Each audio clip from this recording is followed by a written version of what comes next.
आज हमारे सामने एक सरकारी दस्तावेज है। शीर्षक है अररिया पुलिस के सुरक्षा और प्रवर्तन मील के पत्थर। अब सुनने में ये मतलब थोड़ा सूखा लग सकता है, लेकिन जब हमने इसके पन्ने पलटे ना तो साल 2025 में एक जिले की कानून व्यवस्था की एक बड़ी दिलचस्प तस्वीर सामने आई। बिल्कुल। तो आज हमारा काम यही है कि इन आंकड़ों की भूल भुलैया में घुसें और वो रणनीति बाहर निकालें जो इनके पीछे छिपी है। और ये आंकड़े सिर्फ गिनती नहीं है, ये तो किसी एक्शन फिल्म के क्लाइमेक्स जैसे हैं। हर एक नंबर के पीछे कहानी है, एक छापा, एक गिरफ्तारी, और जब आप इन सबको एक साथ जोड़ते हैं तो एक बड़ी तस्वीर उभरती है। और उस तस्वीर का सबसे बड़ा आंकड़ा है कुल 6,755 गिरफ्तारियां। 6,755 एक साल के अंदर, सिर्फ एक जिले में। पुलिस अधीक्षक अंजनी कुमार ने अपनी प्राथमिकता साफ बताई थी, अपराध पर नियंत्रण और कानून का राज। तो ये आंकड़ा उसी कोशिश का नतीजा लगता है। लगता तो है, पर सवाल यह है कि क्या ये सिर्फ गिरफ्तारियों की संख्या बढ़ाने का खेल था या इसके पीछे कोई गहरा प्लान था? यही तो सबसे दिलचस्प सवाल है। जब मैं इन आंकड़ों को अलग अलग करके देखती हूँ, हथियार, फिर ड्रग्स, फिर शराब, तो मुझे ये बिखरी हुई कार्रवाइयां नहीं लगती। अच्छा, मुझे एक सोची समझी 3 तरफा घेराबंदी नजर आती है। ऐसा लगता है जैसे पुलिस ने अपराध के किले पर 3 अलग अलग दिशाओं से एक साथ हमला किया हो। घेराबंदी, ये तो काफी भारी शब्द है। मुझे तो लगा था हम किसी रूटीन पुलिस कार्रवाई पर बात कर रहे हैं। नहीं। क्या ये आंकड़े सच में इतनी बड़ी कहानी बताते हैं? चलिए आपकी इस 3 तरफा घेराबंदी को ही परखते हैं। पहला मोर्चा कौन सा था? पहला और मेरे हिसाब से सबसे जरूरी मोर्चा था हिंसा करने की क्षमता पर सीधा हमला, यानी अवैध हथियार। अच्छा, तो हथियारों पर कार्रवाई। रिपोर्ट कहती है कि 44 देसी कट्टे और पिस्टल और साथ में 94 जिंदा कारतूस पकड़े गए। अब मैं यहाँ थोड़ा सवाल उठाना चाहूंगा। ईमानदारी से कहूं तो 44 हथियार, हाँ। पूरे एक साल में एक पूरे जिले के लिए, ये आंकड़ा सुनने में तो बहुत असरदार नहीं लगता। क्या ये वाकई एक बड़ी कामयाबी है या बस एक रूटीन काम है जैसे बढ़ा चढ़ाकर बताया जा रहा है? देखिए, ये एक बहुत वाजिब सवाल है और इसका जवाब संख्या में नहीं, मनोविज्ञान में छिपा है। मनोविज्ञान में? हाँ, इसे संख्या से तौलना ही गलत है, इसे असर से तौलना चाहिए। आप सोचिए, सड़क पर जब 2 गुटों में झगड़ा होता है और किसी के पास सिर्फ लाठी डंडे होते हैं तो वो एक मारपीट है। सही है। लेकिन अगर किसी एक के हाथ में भी कट्टा आ जाए तो वो मारपीट हत्या में बदल जाती है। मतलब एक हथियार पूरी घटना का चरित्र ही बदल देता है। बिल्कुल। सड़क से हटा हर एक देसी कट्टा एक ऐसी अनहोनी को टालता है जो शायद अगले दिन अखबार की सुर्खी बनती। ये 44 हथियार सिर्फ लोहे के टुकड़े नहीं हैं, ये 44 संभावित लूट, डकैती या हत्या की वो कहानियां हैं जिन्हें शुरू होने से पहले ही खत्म कर दिया गया। ठीक है। और इसका एक दूसरा और भी गहरा असर होता है। जब अपराधियों को पता चलता है कि हथियार रखना और लेकर घूमना खतरनाक हो गया है तो उनका आत्मविश्वास टूटता है। वो हर छोटे मोटे झगड़े में हथियार निकालने से डरते हैं। ये समाज में सुरक्षा की भावना को सीधे तौर पर बढ़ाता है। ठीक है, मैं आपकी बात समझ रहा हूँ। ये संख्या से ज्यादा एक संदेश देने की बात है। हाँ।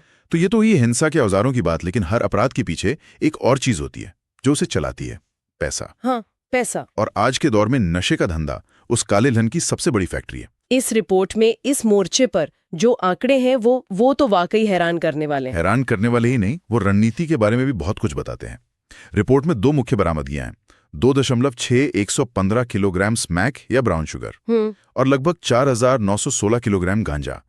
ये दोनों आंकड़े 2 अलग अलग तरह के दुश्मनों पर हमले की कहानी कहते हैं। 2 अलग अलग दुश्मन? मतलब नशा तो नशा है? नहीं, स्मैक और ब्राउन शुगर की दुनिया बिल्कुल अलग है। ये बहुत महंगा सिंथेटिक ड्रग है। 2.5 किलो से ज्यादा की बरामदगी का मतलब है कि पुलिस ने किसी छोटे मोटे नशेड़ी या गली में पुड़िया बेचने वाले को नहीं पकड़ा है। अच्छा। ये एक संगठित गिरोह पर सीधा हमला है जो शहरों में एक बड़ा नेटवर्क चला रहा था। ये कह सकते हैं कि अपराध की दुनिया के मैनेजर लेवल पर स्ट्राइक है। और गांजा लगभग 5,000 किलो। अरे वाह, ये तो एक पूरा ट्रक भर जाएगा। हाँ, और यही बात इसे अलग बनाती है। 5,000 किलो गांजा एक बड़ी, भारी और सस्ती चीज है। इसे एक जगह से दूसरी जगह ले जाने के लिए एक पूरा लॉजिस्टिक्स का नेटवर्क चाहिए। खेत, फिर गोदाम, ट्रांसपोर्टर्स और फिर छोटे छोटे सप्लायर्स। सही बात है। इतनी बड़ी खेप का पकड़ा जाना ये दिखाता है कि पुलिस ने सिर्फ आखिरी सिरे पर बैठे बेचने वाले को नहीं, बल्कि उस पूरी सप्लाई चेन पर हमला किया है। ये अपराध के मैन्युफैक्चरिंग और ट्रांसपोर्ट विभाग पर स्ट्राइक है। एक मिनट, लगभग 5000 किलो गांजा, ये किसी की छत पर तो नहीं उगरा होगा? बिल्कुल नहीं। इसे कहीं तो छिपा कर रखा गया होगा। क्या ये इस तरफ इशारा नहीं करता कि पुलिस को स्थानीय लोगों से पक्की खुफिया जानकारी मिल रही थी? बिना भरोसे के क्या ये मुमकिन है? आपने बिल्कुल नब्ज पकड़ ली। इतनी बड़ी खेप को बिना स्थानीय मदद के ढूंढ निकालना लगभग नामुमकिन है। ये साफ दिखाता है कि पुलिस और जनता के बीच जानकारी का लेन देन हो रहा था। और ये भरोसा तभी बनता है जब लोगों को दिखता है कि पुलिस वाकई कार्रवाई कर रही है और उनकी दी हुई जानकारी सुरक्षित हाथों में है। हम इस पर बाद में और लौटेंगे, क्योंकि ये इस पूरी कहानी का सबसे अहम हिस्सा है। ठीक है, तो पहला मोर्चा था हथियार यानी हिम्मत तोड़ना, दूसरा मोर्चा था नशा यानी पैसे का जरिया बंद करना। आपकी इस घेराबंदी का तीसरा मोर्चा क्या था? तीसरा मोर्चा वो था जहां नशे और लॉजिस्टिक्स का खेल सबसे बड़े पैमाने पर होता है, शराब की तस्करी। अच्छा। और यहाँ के आंकड़े अभियान के पैमाने को दिखाते हैं। 23,000 लीटर से ज्यादा विदेशी शराब और 17,500 लीटर देसी शराब। ये मात्रा बताती है कि ये कोई 1-2 दिन की कार्रवाई नहीं थी, ये एक लगातार चलने वाला अभियान था। और इसमें एक अजीब सा आंकड़ा है जो मेरा ध्यान खींच रहा है। 2197 लीटर कफ सिरप। हाँ, ये तो दवाई की दुकान पर मिलना चाहिए। पुलिस के रिकॉर्ड में क्या कर रहा है? ये दिखाता है कि पुलिस अपराधियों से एक कदम आगे सोच रही थी। ये अपराधियों और पुलिस के बीच मतलब एक चूहे बिल्ली का खेल है। जब आपने शराब पर सख्ती की तो तस्करों ने नशे का नया तरीका ढूंढ लिया, कफ सिरप, जिसमें नशीला पदार्थ होता है।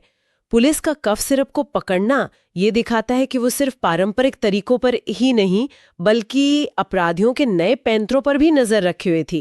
वो समस्या के बदलने के साथ साथ खुद को भी बदल रहे थे। लेकिन जो आंकड़ा मुझे सबसे ज्यादा असरदार लगा वो माल नहीं बल्कि माल ढोने वाली गाड़ियां हैं। 231 से ज्यादा वाहन जब्त किए गए। बिल्कुल। बाइक से लेकर कार, स्कॉर्पियो और ट्रक तक।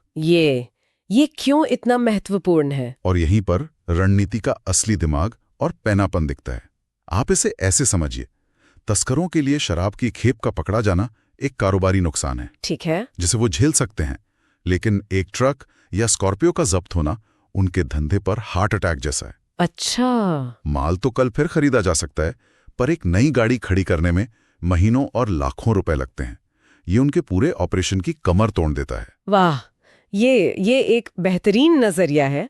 मतलब पुलिस ने यहाँ सिर्फ सांप नहीं मारा, बल्कि सांप को लाने ले जाने का साधन ही छीन लिया। सही कहा, उन्होंने सिर्फ उनका माल नहीं जब्त किया, उन्होंने उनका कारोबार करने का औजार ही छीन लिया।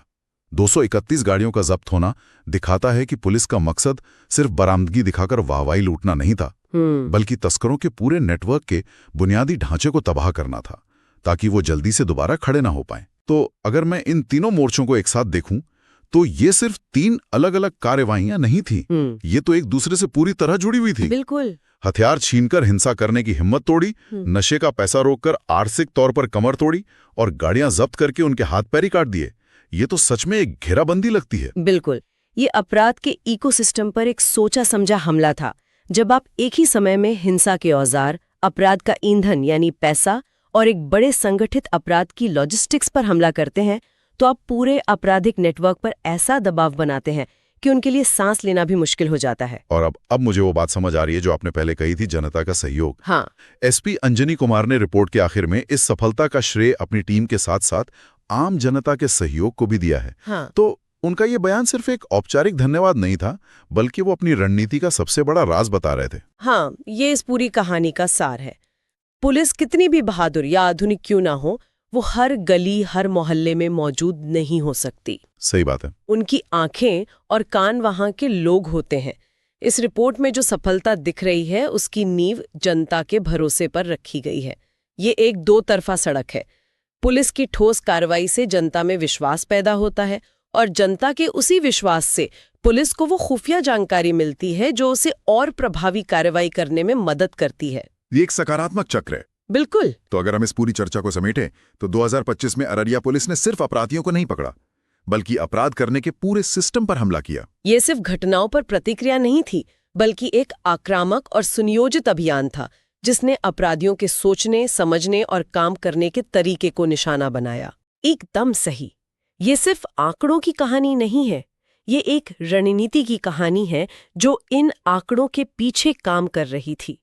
और ये आंकड़े सफलता की एक बहुत मजबूत तस्वीर तो दिखाते हैं, लेकिन मेरे मन में एक अहम सवाल भी खड़ा करते हैं। क्या सवाल? ये आंकड़े एक बहुत सफल ऑपरेशन की कहानी बताते हैं, लेकिन सवाल ये है कि क्या ये एक स्थायी सिस्टम की शुरुआत है? क्योंकि एक बड़ा ऑपरेशन, एक ब्लिट्स, अपराधियों को कुछ समय के लिए शांत कर सकता है, उन्हें बिलों में छिपने पर मजबूर कर सकता है, लेकिन इतिहास गवाह है कि जैसे ही दबाव हटता है वो नए और ज्यादा शातिर तरीकों के साथ वापस आते हैं। ये तो बहुत सोचने वाली बात है। तो असली चुनौती 2025 की इस कामयाबी को अगले साल दोहराना नहीं है। असली चुनौती एक ऐसा माहौल और सिस्टम बनाए रखना है जहां इस तरह के बड़े ऑपरेशन की जरूरत ही बार बार ना पड़े। तो ये जो स्रोत हमने आज देखा, क्या ये एक अध्याय का सफल अंत है या एक बहुत लंबी और मुश्किल लड़ाई की बस एक ऊंची लहर? इसका जवाब शायद हमें भविष्य बता देंगे। पिछले सालों में अररिया पुलिस की क्या क्या सफलता है? मैं एक साल मेरा टेन्योर यहाँ पर कंप्लीट हो गया है और आज यहाँ से स्थानांतरण हो गया है।